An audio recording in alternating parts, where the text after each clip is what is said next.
We're joined now by Christina Alston and Meagan Pollock on the DEI Commission here at ASEE. Ladies, thanks so much for joining us today. Glad to be here. Thank you for having us. How has diversity, equity, and inclusion really changed the landscape of higher education? Christina, we'll start with you. Thank you. So DEI has really had a profound impact on the fabric of a lot of our campuses in higher ed. It's really made a very rich learning environment where we're able to really value the different lived experiences of diverse individuals and understanding their different ways of knowing. And we're really allowed to bring that into how we see engineering, how we see social problems and socialized ways of addressing those problems without teaching people how to address different solutions from a DEI focus. We wouldn't be having these very innovative ways of addressing these issues that we have across the world. When we create environments where people feel valued, included, affirmed, they're able to show up as their authentic selves. They experience the kinds of environment that reduces the cognitive overload that they're having to sort of pretend to be something else, right? We talked about this of needing to feel like they were having to assimilate. And really that's what our commission is focused on. That's lovely. That leads in nicely to my next question. What strategies are universities implementing to really promote and make sure that diversity and inclusion is a priority? The most effective tools are creating systemic changes that help teachers, that help the institutions, that help people really address the underlying ideologies that led to exclusion, that have led to the marginalization. How are those ideologies institutionalized in the system that reinforce those systems of oppression? And then how do they affect students? How are those things internalized? And then what are we going to do about it? Yeah, and from my perspective, really thinking about the students who are there and making sure that they're able to persist.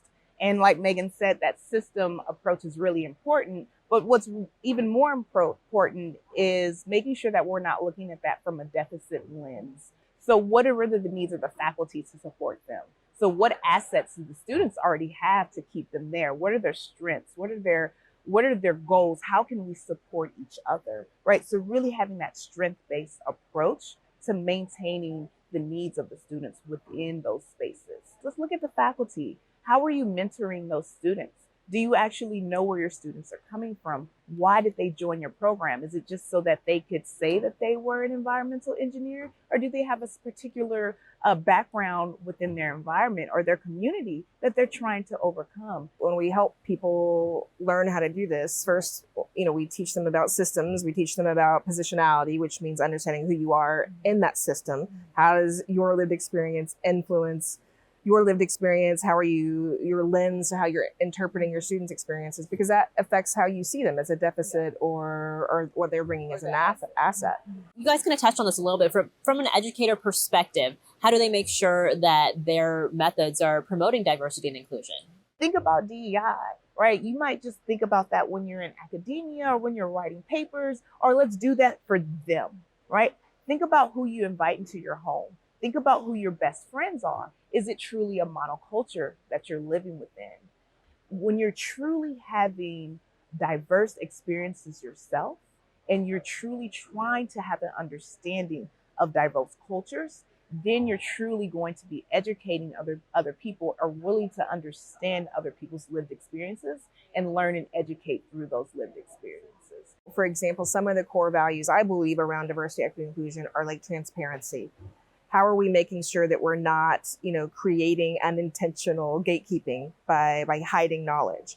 How are we checking in and understanding the way that people experience a space? The way you do that is ask them.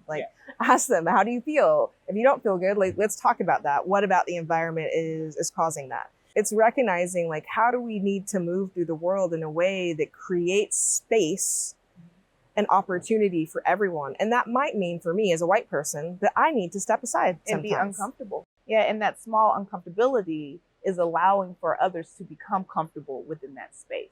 Because you don't know that you asking that one question is allowing someone else not to be uncomfortable, because they're sitting there trying to conform to this normative of what they believe they have to be in order to be within your space. We're getting rid of that idea of who you have to be in order to succeed by allowing them to share their voice. All of this work is a practice. It's a constant series of self-awareness and thinking and asking and questioning who's being served, who's not being served by whatever kinds of things that we're doing and participating in. Exactly. Some really, really good points. Very eloquently put. Ladies, thank you so much for joining us today. We really appreciate your time. All right. You're Thank welcome. you so much. Thank